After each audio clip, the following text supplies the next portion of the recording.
Hey everyone, welcome back to our channel. Today, I'll be going over how to use ChatGPT as an Italian translator. So let's get started. First, open your browser and type chat.openai.com. If you haven't logged in yet, then I suggest that you log in first. To begin, effortlessly place your Italian text within the chat. Crack the code by invoking the transformation with the phrase "translate this in English" and then hitting the enter key. Witness the rapid and precise English translation conjured by ChatGPT, unveiling the cryptic essence concealed in the Italian words. But this voyage of language doesn't culminate here. If your curiosity compels you to seek the Italian rendition of an English phrase, the method remains elegantly uniform.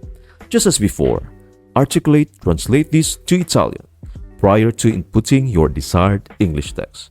Observe as ChatGPT adeptly responds, seamlessly presenting the accurate Italian translation.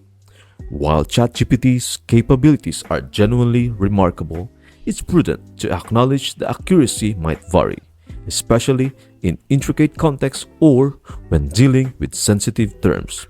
When faced with matters of utmost importance, seeking a second opinion is a sage decision. I hope this video helps you out and see you in the next one.